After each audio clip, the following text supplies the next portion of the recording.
Hello, everyone, and welcome back to Apollo's Odyssey. So, before I begin the show tonight, I just want to remind you all that the Pantheon collection is up on shamanspirits.com. That is www.shamanspirits.com. And I have about 7 items left in this collection. Hold on, just this lighting. Okay. Sorry about that. Yeah, so I have about 7 items left in the collection, and like I've mentioned before, everything in this collection is helping me.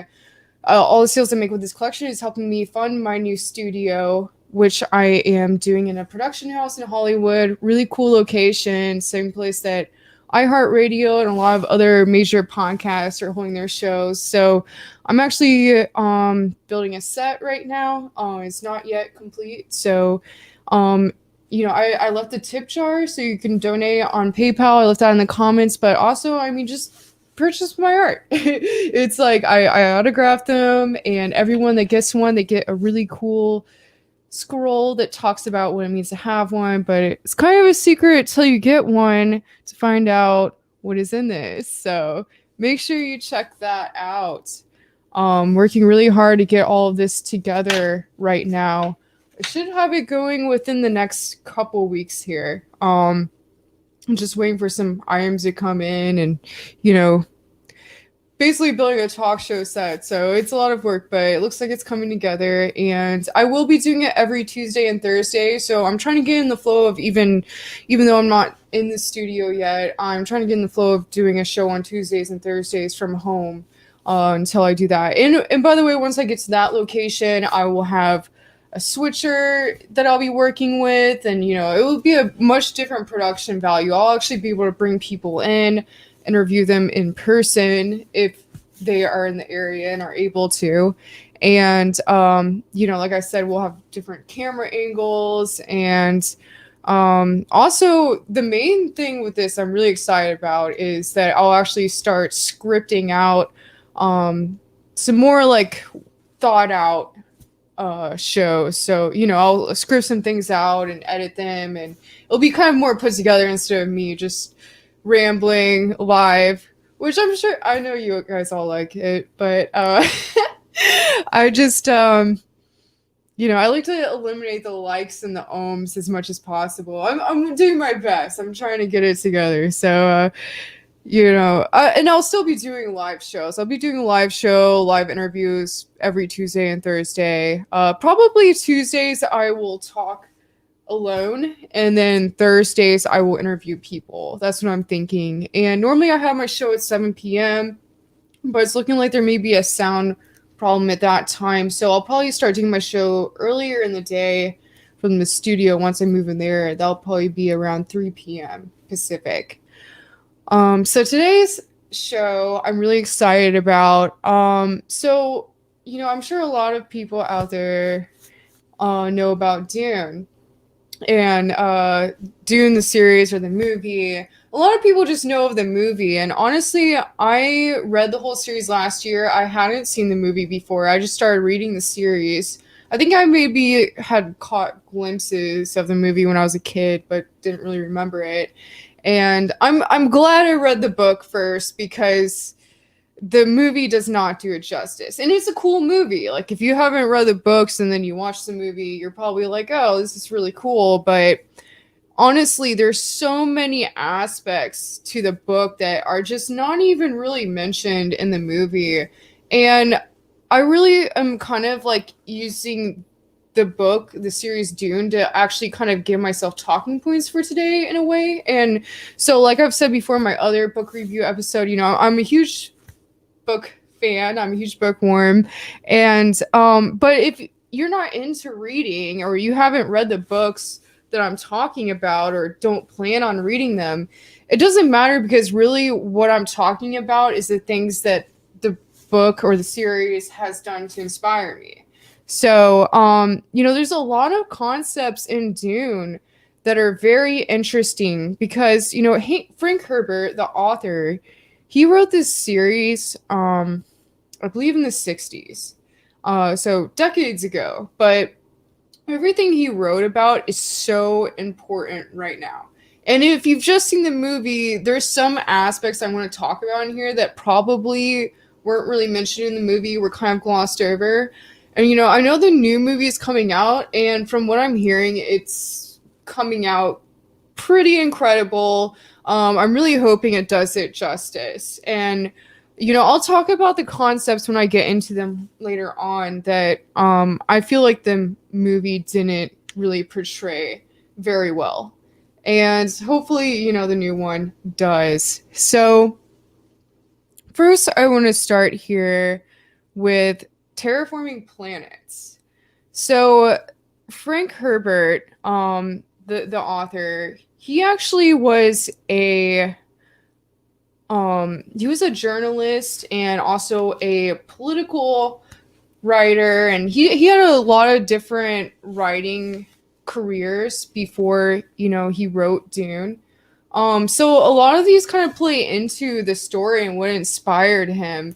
And really, he wouldn't have been able to write what he had written if he hadn't come from this background. So I'll get into those aspects of it as I'm talking here. But first, I want to start with the thing that really inspired him to write the whole series. Was he was a journalist working on a project in Northern California. And at the time, this project that he was sent to study and write an article about was so the roads up in Northern California, if anyone's driven around the one Northern California, that there's dunes on this side of the highway. Just these big sand dunes, on all sides of the highway, pretty much up the whole coast. So up in Northern California, obviously it gets really windy. It's right next to the water. And the wind coming over was blowing the sand over the roads. And so it was causing a huge problem. And these environmentalists were hired and kind of came together to sort of terraform these dunes. And I'm not sure who came up with the idea of this, but Frank Herbert was sent out, the author was sent out to basically study this and write an article about it. And these people had come together and they started getting these shrubs and planting these shrubs over the surface of the dunes. And it actually kind of helped hold the sand in and kept the sand from blowing over the roadways. So this just like small but amazing thing was really what inspired the whole series Dune. And so that's why this is a concept that the movie doesn't really get into too much, that is probably one of the most important concepts of Dune, and that is terraforming planets. So in the series Dune, the planet was basically there's no water on the planet. I mean, this place, like, they literally have to wear these suits that take all the sweat out of their bodies and like recycle the sweat as the sweat's coming out of their bodies. And so basically they have to like recycle all their water. There's no water on the planet, hardly any water. And so they had to like learn how to like do all these things to like recycle the water, even their own sweat, to keep going.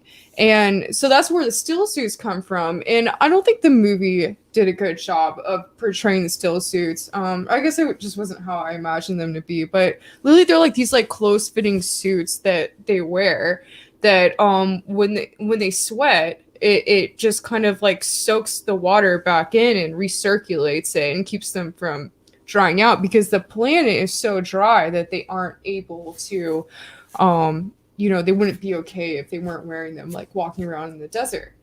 And so obviously the whole planet is just dunes everywhere. And so the very beginning of the story, almost like, as soon as you get to the planet that they're on, they start talking about, it kind of goes into this whole part where it's the grandfather of the daughter, or the girl that Paul Atreides ends up marrying later on. I'm sorry, I can't remember her name right now. If anyone knows it, comment it in here. But it's the main girl in the story that Paul Atreides ends up, marrying, or being with later on. And her grandfather, there's a part of the beginning where he passes out in the middle of the desert, um, as he's kind of having this vision of, he's talking about how he wants to terraform the planet. And so he had got this whole project together with all the tribal people on the planet, not the high society people. The high society people, a lot of them, they had like kind of grow rooms where they had their own like water systems. But pretty much everyone out in the desert who were really seen like as like savages. Yes, Irulan. Or no, Chani. Chani, I'm sorry. Chani is the woman I am talking about. But yeah, so pretty much everyone else on the planet, they're like seen as these like savage people. And they had found ways to live underground basically, or live in these small encampments and hide all over the planet. And you know, they the grandfather of Chani actually decided to basically start this project of terraforming the planet, because they're like, okay, well, couldn't we one day change this planet to where we don't have to wear still suits anymore, to where we actually have water and plant life? So they actually start terraforming the planet by, you know, as in the way that inspired Frank Herbert of the planting the shrubs in Northern California over the dunes. They kind of start with that, and they start growing like plants that can work in the area of these desert areas. And little by little, they collect the rainwater. So they're collecting all the rainwater, and they're keeping them in these like underwater caves, and letting the caves kind of, they kind of like start like, you know, managing these wells and managing the water source, and they want to keep it circulating. So they start growing these plants. They're like, okay, once we grow the plants, then the water's going to start kind of coming up into the atmosphere and coming back down. And so they start circulating the water and working with the environment, and slowly they start growing this plant system over the whole planet. And eventually, by, you know, the third or the fifth novel, I believe it was, you know, it's been like years since I read the series, but you know, later on in the series, eventually the planet has changed, and you know, they actually achieve their goals. They're able to re-terraform the entire planet, and they actually are able to grow plant life all over the entire planet by slowly doing this over years and years and years. And it's actually something that is very possible. I mean, we can do this in parts of our desert on our planet. And then there's a whole aspect of like, okay, if we become a spacefaring civilization, which we are already, really, couldn't we do this on Mars? So, and like other planets? So I'm going to get into that in a second, but I'm getting a little ahead of myself here. So, you know, by the third or the fifth novel, I believe it's the third is really happening, but especially by the fifth, you know, the whole planet is covered in plant life and is actually, you know, circulating rainwater and raining.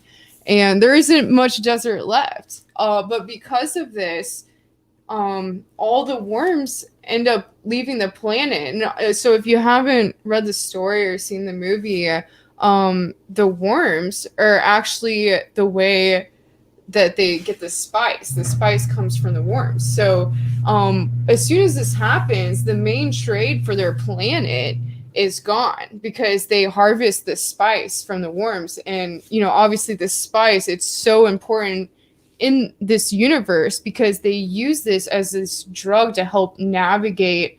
As a spacefaring civilization, they're able to navigate to other planets throughout the star systems by being on this drug that has prescient qualities. Prescient, I mean, you can see the past and the future, kind of, and go into them. So that's really important when you are traveling through space, because you can kind of see ahead and, you know, follow the sort of tides, so to say, of the of outer space.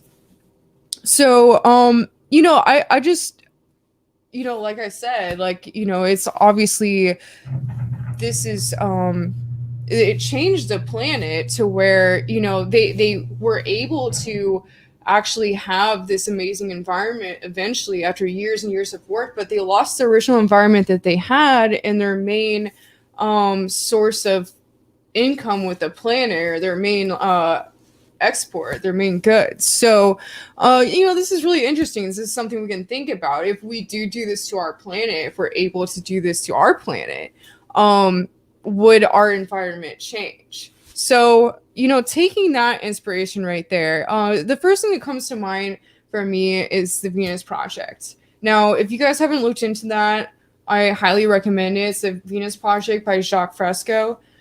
And there's different aspects about it. Basically, it's like a circular communities and like a renewable kind of society, a self-sustaining society.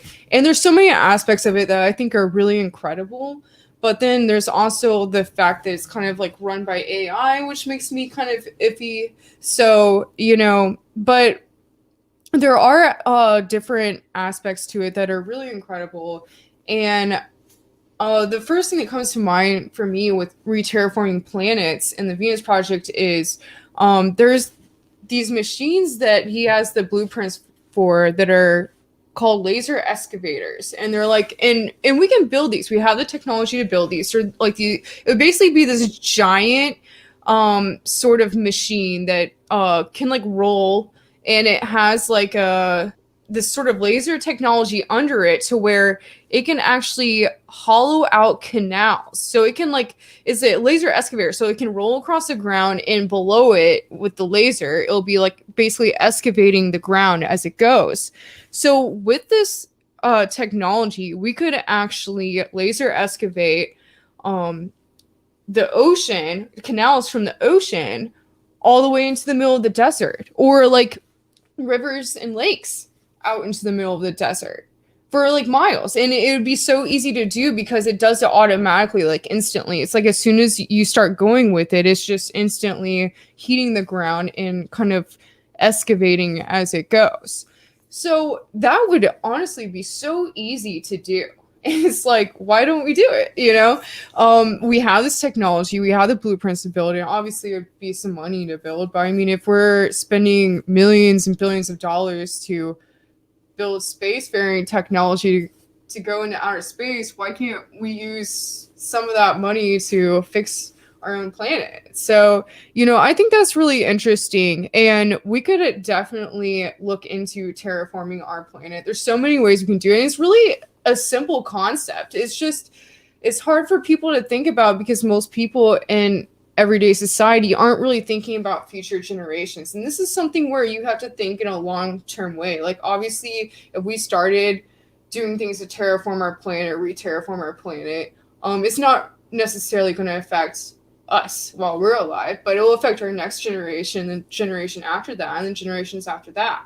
So that's something that is really interesting here. So one aspect obviously is the laser excavators, like I mentioned, hauling canals into the middle of the desert. If we were able to do this, if we were able to bring water into the middle of the desert, then you could start terraforming the desert by planting shrubs and eventually moving up to, bigger plant life and foliage until the desert ends up being green again. And, there's like so many, like, okay, so obviously the Sahara Desert and the desert in the Pacific Southwest, those are two areas that could definitely use that. But if we did that, obviously it would change the environment. Some plants and animals that would normally survive there wouldn't be able to be there anymore.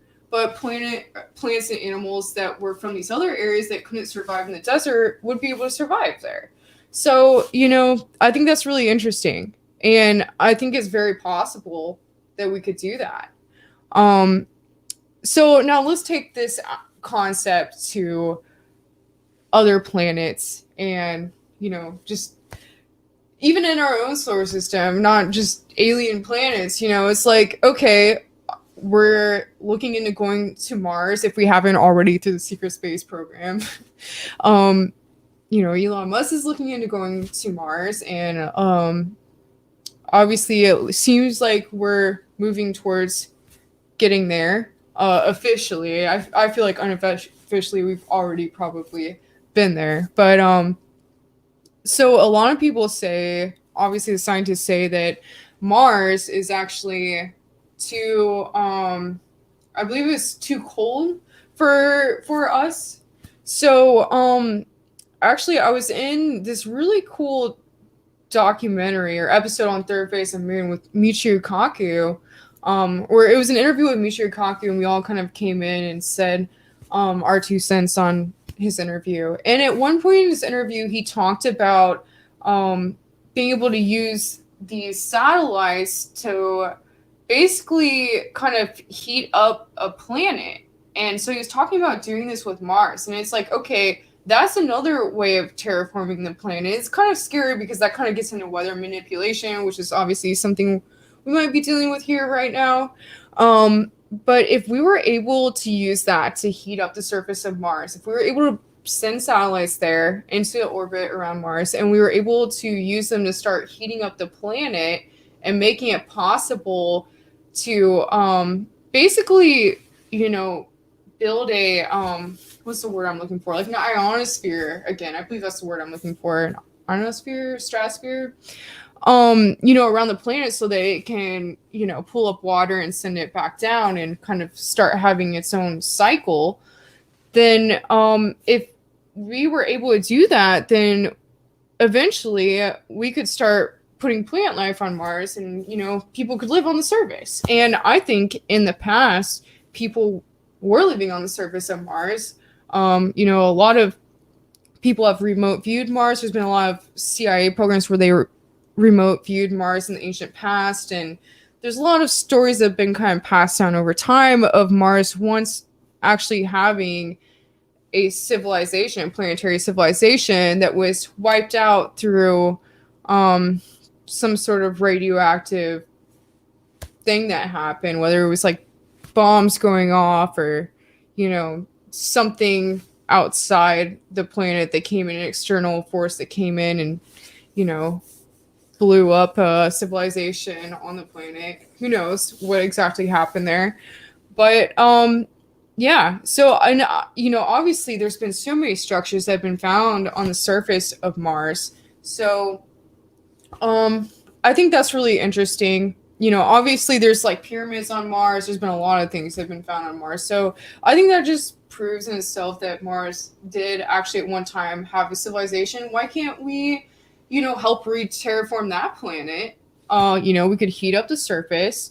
We could, there's evidence that there's frozen water on the surface. So why couldn't we heat up the planet and start like putting it back in a natural cycle and bringing plants over and growing plants there?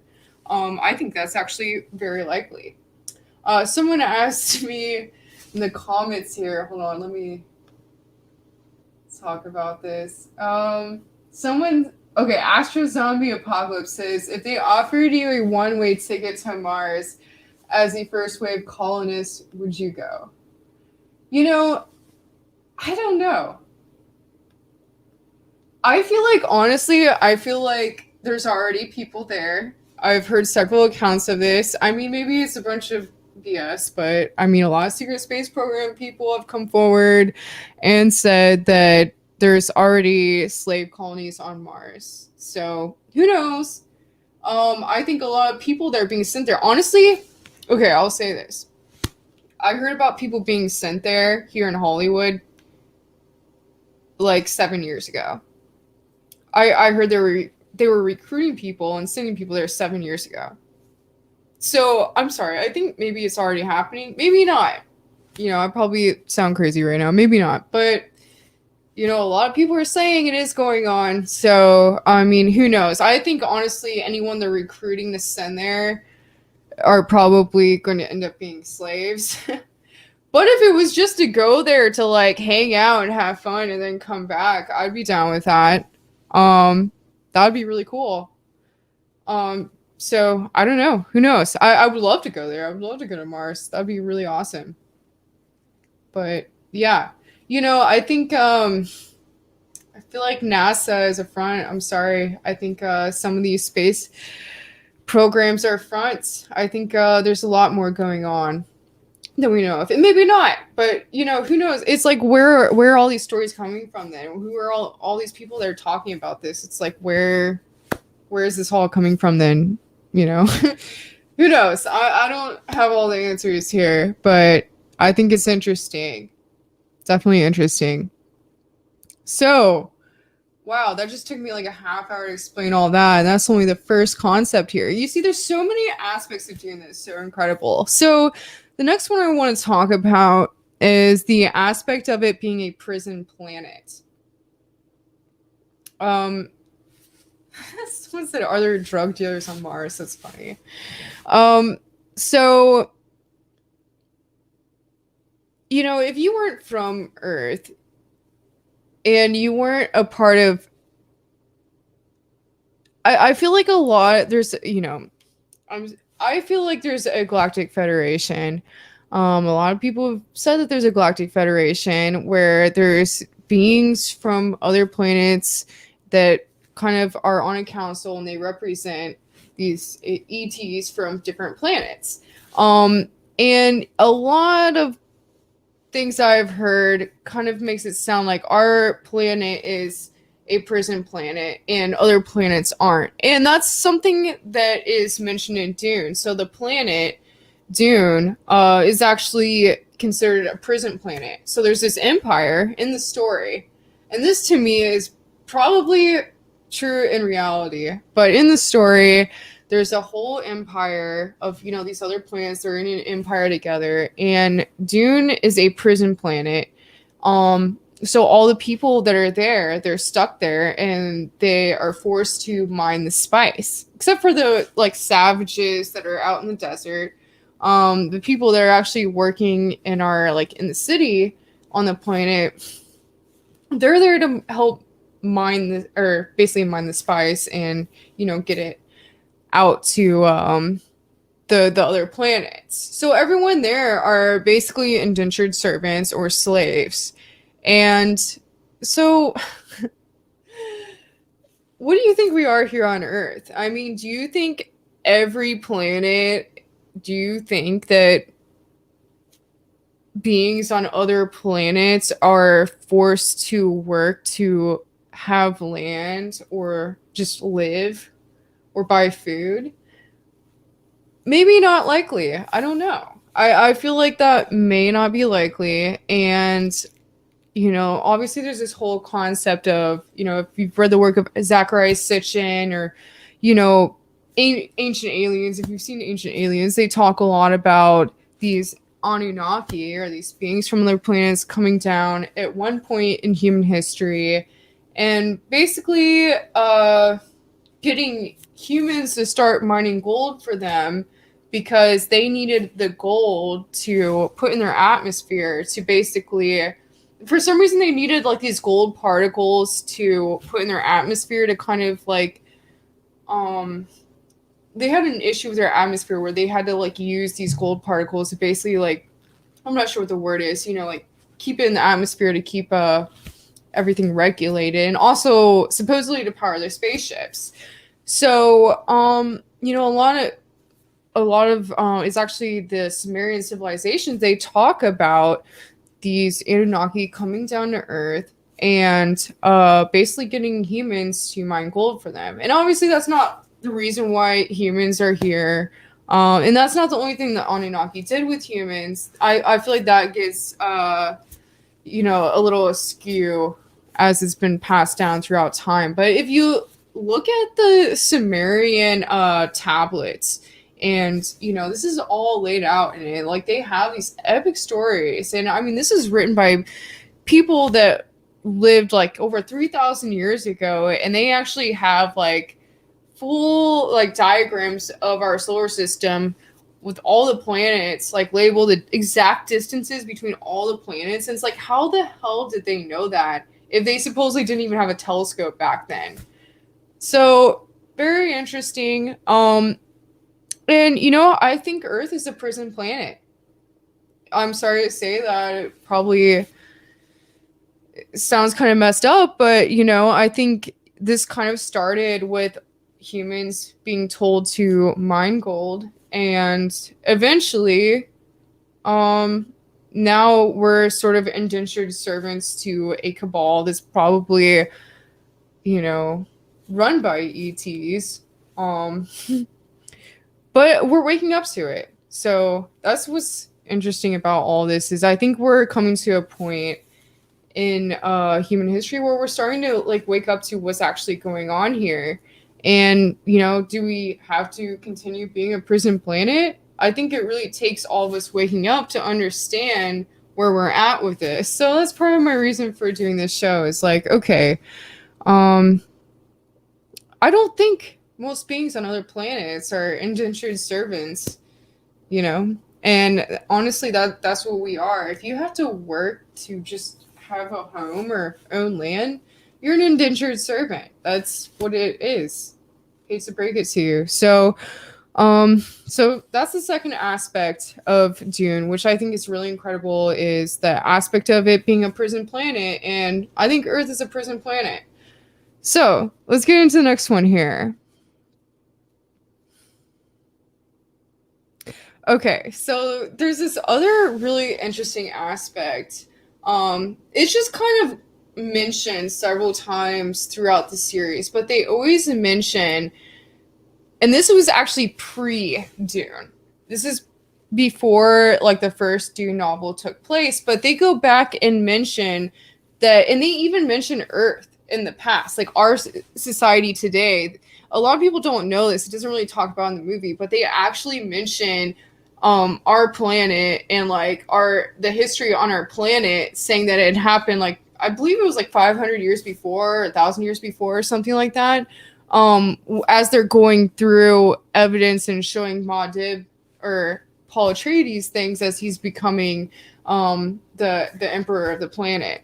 So what is really interesting here is they get into this whole concept where they say there was a sort of jihad or a religious uprising at one point because this computer intelligence had taken over the universe and caused all these issues. So where is this coming from? Obviously, it's really interesting because this was written in the 60s, but it really sounds like it's hinting at AI. And it's basically talking about how this artificial intelligence, or I think he described it as computers or like computer intelligence, started taking over on all these planets, and it became a huge problem.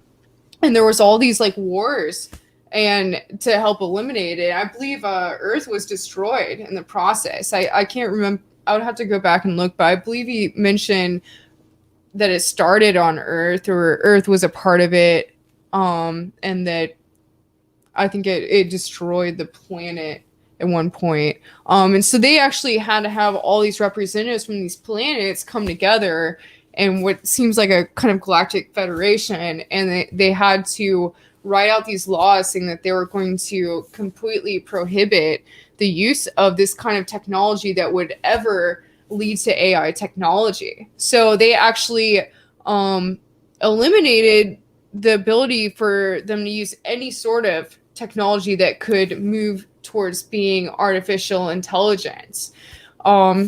So I think that's really amazing, and especially because he wrote this in the 60s. I mean, this was like before computers were even really a thing, and that's really interesting that I don't know if he like kind of tapped into something. I know like writers, I feel like writers a lot of times when they write, or obviously some people have to when they're talking, it's like things start coming up from the collective. And so I don't know if like he saw this happening, the author Frank Herbert, if he saw that this might happen, or if this was kind of like coming up and he was tapping into this from the collective as he was writing. But I think that's so fascinating.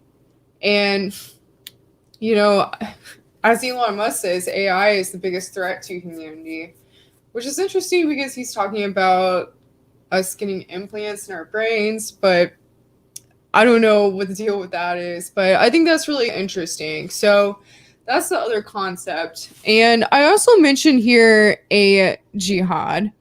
I didn't realize until I read Dune that jihad is actually a term for a religious uprising. I thought it was just kind of what was going on in the Middle East, but it actually means like any religious uprising. So um basically there becomes a point where Paul Atreides or Muad'Dib, actually I should get into the concept of prescient vision first. So, obviously in the series, they use spice to kind of tap into these powers where they're able to have these like prescient visions. Um, but before they were even able to, before Muad'Dib or Paul Atreides even started messing with the spice, he was already capable of doing this. He had these moments where he could see the future, he could see things that are going to happen, and he had a lot of interesting moments where this was coming up, and that's why he was sent there, because to the planet, because they knew that this was what he was capable of and what he was able to tap into.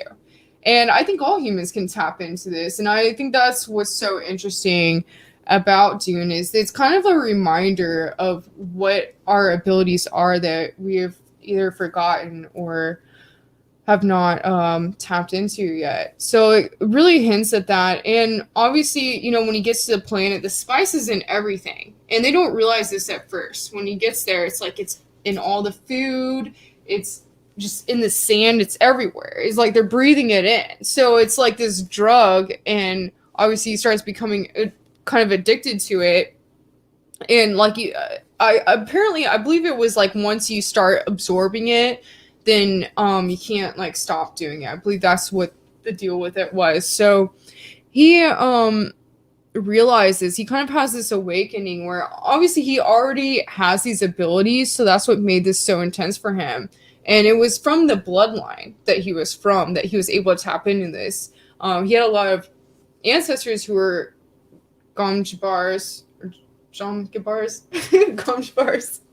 Sorry, I don't remember all the exact terms here. I read the series a year ago, but yeah, and so he came from this bloodline where obviously there's all these people in his past that were his ancestors had these abilities, and then they were purifying the bloodline to the point to where when he was born, they prophesized that when he was born, normally it was only the females that were able to tap into this, but they knew that at a certain point the male was able to, there would be a male in their bloodline that would actually be able to tap into it, and in a way that was different than the way that the females were able to. So that's why Muad'Dib or Paul Atreides was so important, because he had the ability to tap into this. And so when he gets to the planet, before he even officially takes the spice, like in the official ceremonial way, there's a point where when he's escaping from the Empire, as the Empire is coming in to try to, take him, or I can't remember what the deal was, but he was escaping from these people, and then he realizes that the spice is in his system, and there's a point where he can see everything all at once, and it's like he can see all these potential futures, and it's so interesting. And this is what I feel like the movie did not do a good job of. The movie did not do this justice, but there was a certain point where he was, because of the spice like starting to wake up these senses in him, he all of a sudden had this crazy moment where he was able to see all these potential futures and all these timelines behind him, and he was able to see it all at once. And I think that's so amazing, because I think this is an ability we all have.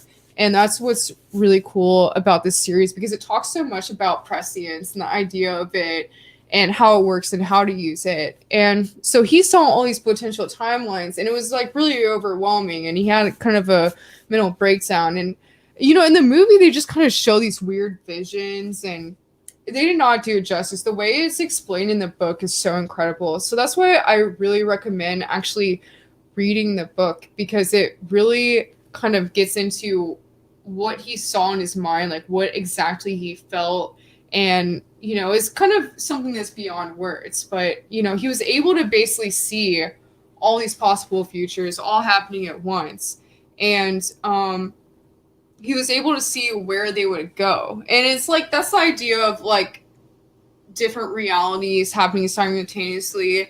And this is coming up a lot right now in the collective unconsciousness or collective consciousness. And I feel like that has a lot to do with us awakening to fourth, fifth density reality. Obviously we'll be able to tap into that more as we go along here. So, I think that's what's so interesting about all of this. And obviously this is coming up a lot. Like I just saw Bill and Ted 3 the other day, and they were even talking about this aspect of different realities happening simultaneously. And I talk about this a lot on my shows. I mean, I think every moment of every day, we're always making a choice. I think there's all these different realities happening at once.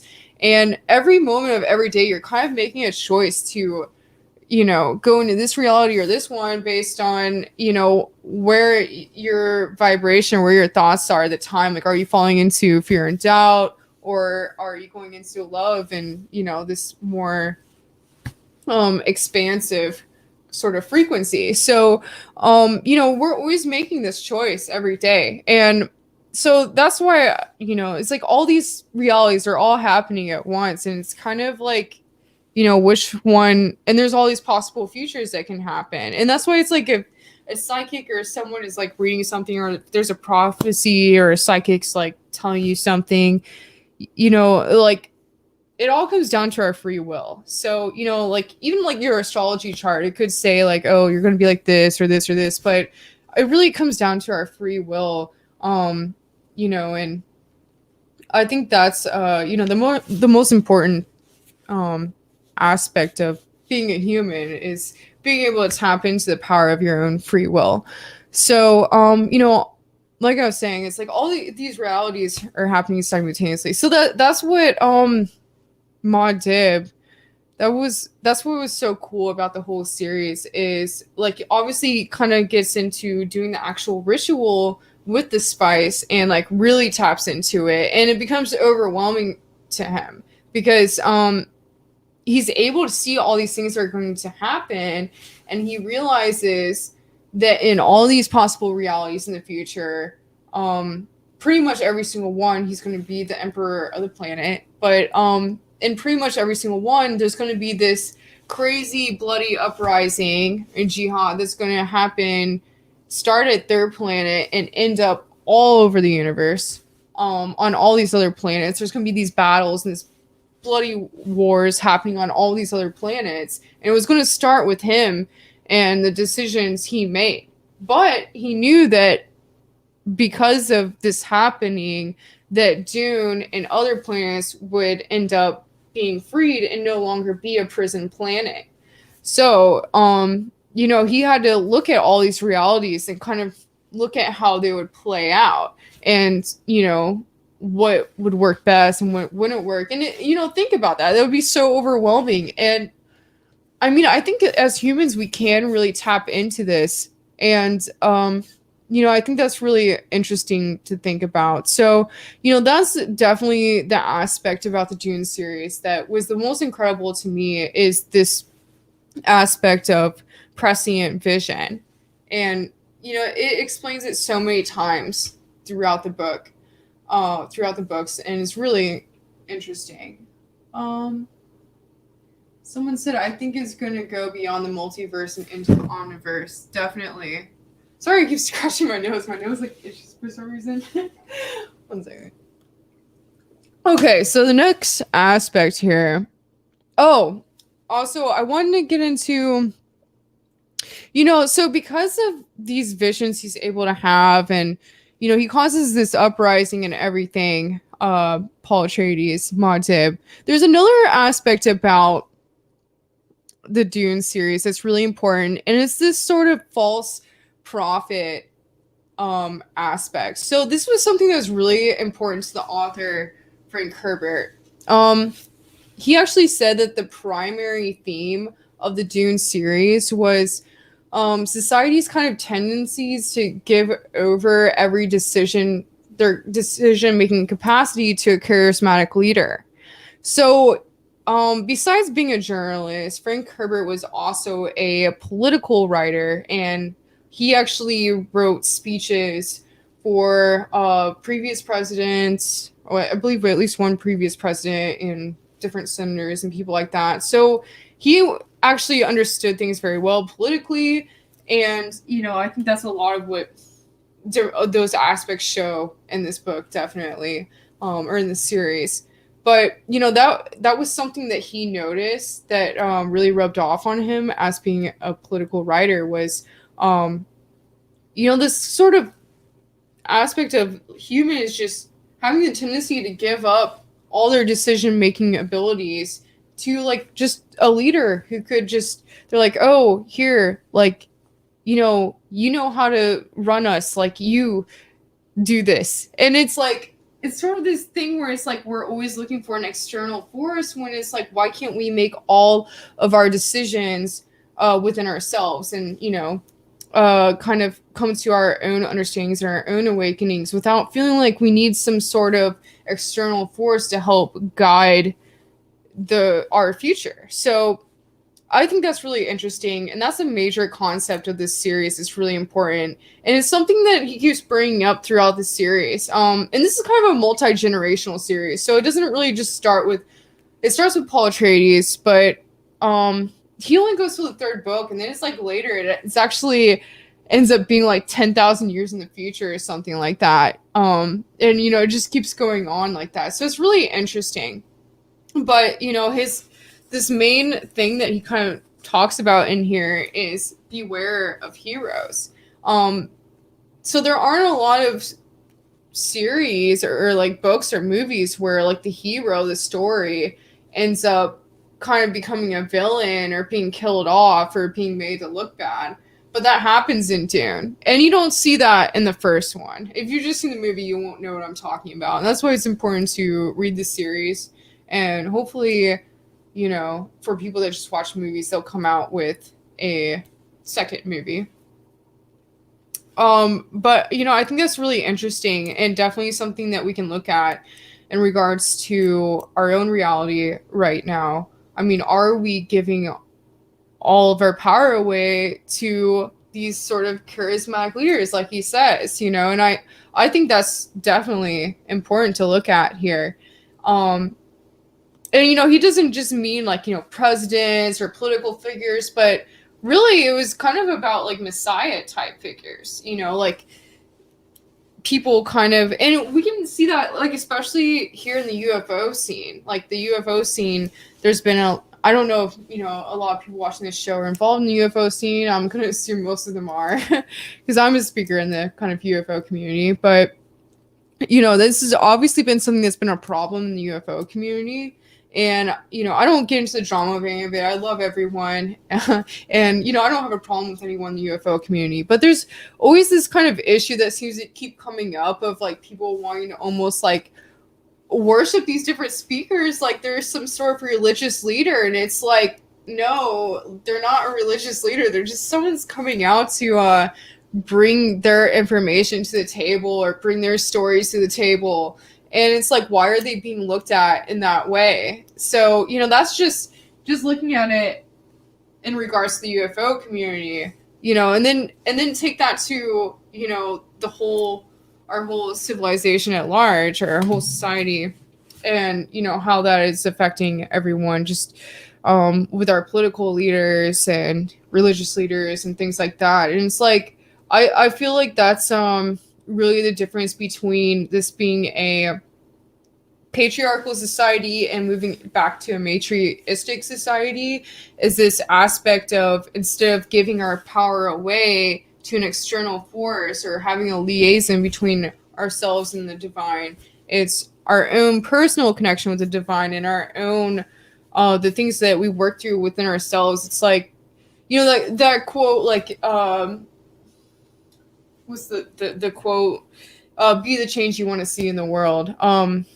There's another version of that quote that's by Lao Tzu. I can't think of it right now, but I feel like that's kind of what this is all hinting at here, is that we should really be letting these changes start with ourselves and not looking to external powers or external forces to make things happen. And I think humans definitely have the tendency to do that. They just expect that someone's going to come in and save everyone. And that's not, how things should be done. We should all be co-creating together. That's what being a human is. And that's what being a divine being coming to this planet means, is co-creating. So that's another interesting aspect here. And let me see here. Well, I think that's, pretty much everything I wanted to get through with this. There's just so many incredible sort of concepts in Dune that are just so incredible and so important, and really have a lot to do with what we're experiencing right now on this planet. Does anyone have any questions? Let me know. Sorry, I keep itching my nose. I feel like there's like a fuzzy thing here. Comment if you have any questions. I'm sorry, I haven't really been reading the comments here.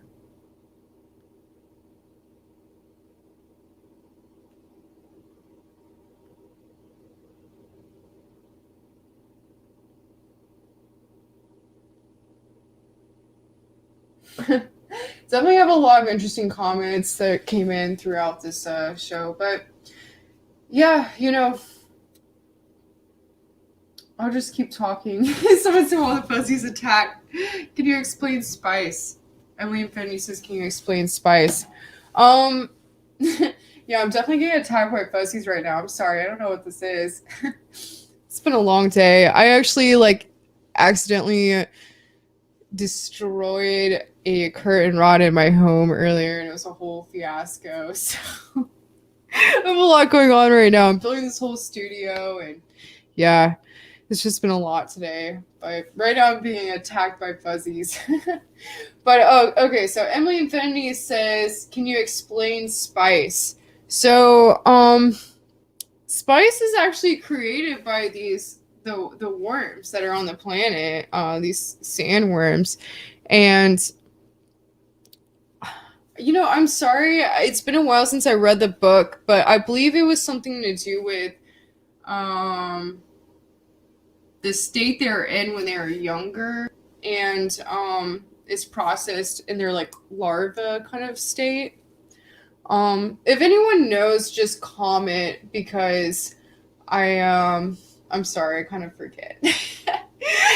It's been a while. I read this whole series a year ago, but it has to do with the worms, and basically it's cultivated. I believe it's from the worms in their larva state, and that's how they knew that there was water on the planet, because the worms were being created. It was something to do with the water and them coming together. But yeah, the spice is basically, it's the main trade of the planet, and it's their only form of commerce, like I was saying earlier, and Techno Shaman is saying here. So, once they start terraforming the planet, actually the worms all end up leaving, and all the whole empire is not happy about this, because there's none left. And actually the Jizar, or the what's their names again? The women's the something Bennett, or I'm sorry, it's been a long day. The older women that are kind of the psychic kind of older women that are on the other planets, they actually come together and start hoarding all the spice, because it ends up becoming this rare commodity. Oh, the Ben Gesserit. Thank you for saying Prachi. Yes, the Ben Gesserit. So they start basically collecting all this, and so much later down the line they realized that the Ben Gesserit had kind of stockpiled all this, because like I said, they needed this substance to start exploring other planets and navigating the solar systems, or outer space. And this is interesting, because some people I've heard some interviews of some so-called secret space program insiders, and they kind of talk about uh, be needing to have a certain ability to be able to do this to be a navigator. But they didn't say, that they took any drugs or anything necessarily. But I've heard this concept talked about before, so I think that's very interesting. Sovereign Cosmic Wildman says here, the only way there will be a greater unity amongst humans is when we all break the chains, contracts from these parasitic, archon, demonic reptilians. No more humans selling out other humans. Yeah, that's definitely so true. And what's interesting is you said humans here. When we're talking about all these planets, spacefaring civilizations. What's interesting about Dune is you would think like someone who is writing a series about aliens or other planets or a spacefaring civilization, they would actually, create these like weird beings on all these different planets, and they're all like different types of ETs. But what's interesting about Dune is actually everyone on the planet, on all these different planets, are all humans, and they're just kind of different races of like humans. So I think that's really another really cool aspect about Dune, and that's probably so true. I mean, I think there's definitely probably all different types of beings in the universe, just like there's so many different forms of life on Earth. But I think there's probably a lot of human-like beings on other planets. Thank you, Stephen, for the 1111 donation. That's cool. By the way, if anyone wants to donate, please feel free to do so. Much appreciated. So other questions here. Man, these fuzzies are still attacking me. I don't know what is going on here. I'm sorry. I'm being attacked by fuzzies right now. I heard when people say that your nose itches, that means someone's talking about you or thinking about you. I guess a lot of people are thinking about me right now because everyone's watching me talk. So if that would make sense.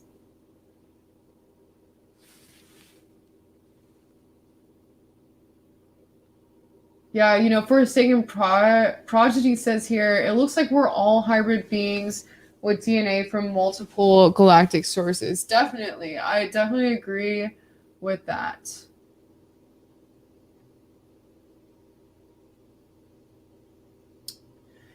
So, this has been an interesting show, and I think a lot of these concepts here are so important, and definitely can't wait for the next for the movie to come out. Oh, sorry, one more question here. Emily Infinity says, how do you think we could change our politics to match the Galactic Federation standards? Are you sure it wouldn't be communism?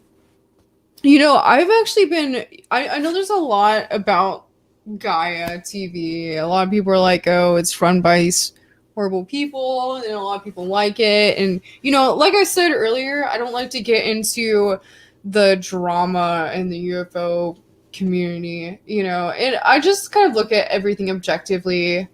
And there's actually been this very interesting series I've been watching on Gaia called Initiation. And they actually really get into this at one part, and I don't know, this guy, he's so interesting what he was saying, and he kind of gets into Atlantis and the past, like other planets, and how humans kind of started developing on our planet, and how different alien races kind of affected our evolution.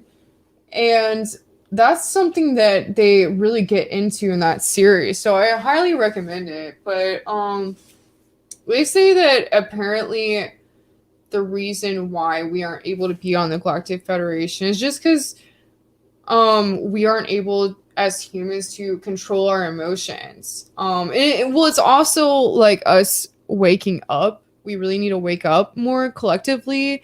Like I said earlier, we need to not allow ourselves to be on a prison planet anymore. We don't have to be on a prison planet. That really is 100% to do with everyone waking up and understanding what we are a part of and who is controlling the plan, realizing that that we're all sovereign beings and we don't have to give our power away, as I was talking about earlier. So I think that's a lot of what has to do with it. But also they're saying that they believe humans are about there, but the one thing that's kind of holding us back is a lot of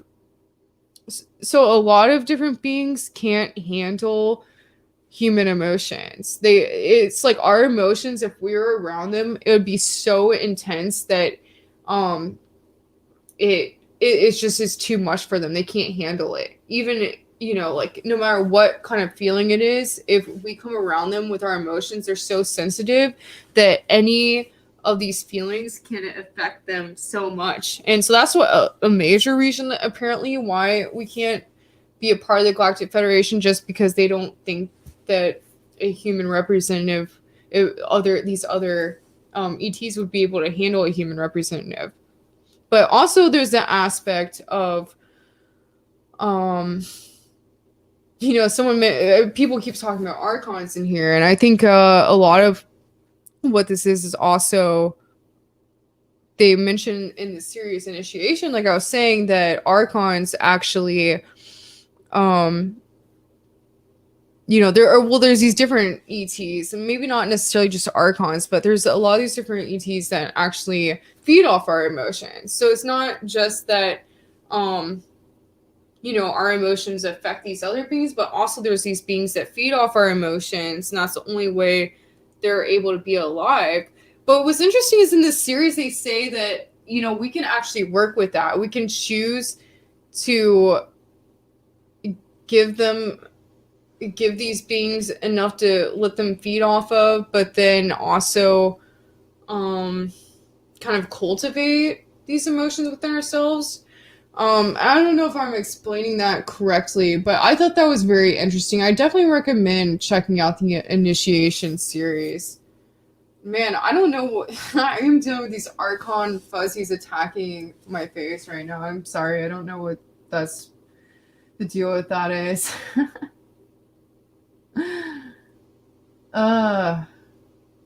Okay. Oh, I just got another thanks, Stephen, for the other donation here. And so he comments, "You're exactly right, Apollo. We create what is our reality. Our collective have to wake up and stop giving our energies away that are used in negative ways." Definitely.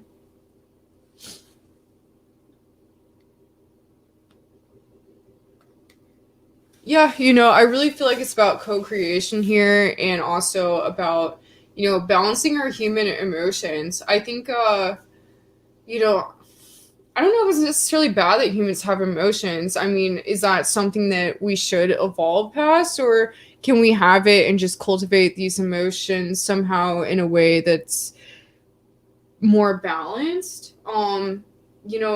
I feel like that's what's interesting about being a human, is being able to experience emotions. I don't know if it's necessarily, maybe some beings don't have the ability to have this, but maybe it might be more interesting that humans do have the ability to be able to have emotions. Because it's like, okay, like if you don't have emotions, obviously that means that you don't have to experience negative emotions, but then you probably wouldn't be able to experience love and other amazing feelings. So I don't know. That's just kind of what my thoughts are on it. It's like, I think it's really about balance here, like Sylvan Forge here is saying. Definitely about balance. All right, well, I'm going to wrap everything up here because I am being attacked by fuzzies. These archonic fuzzies. I don't know what's going on here. So, thanks everyone for tuning into this show. I'm probably going to interview someone on Thursday. I don't know who yet, but I want to, like I said, I want to have live shows on Tuesdays and Thursdays, every Tuesday and Thursday now for the most part. So we'll be probably doing shows on my own on Tuesdays and then interviewing people on Thursdays. So if I can't find anyone to interview on Thursday, I will probably just talk myself. So look forward to seeing you all on Thursday. Not really sure what I'll be doing, but should definitely be on here on Thursday at 7 p.m. like usual. And like I mentioned earlier in the show, if you would like to help fund my new set, my new production, please go to shamanspears.com, order a spear. I don't have many left, only 7 left, and I'm actually already starting my next collection.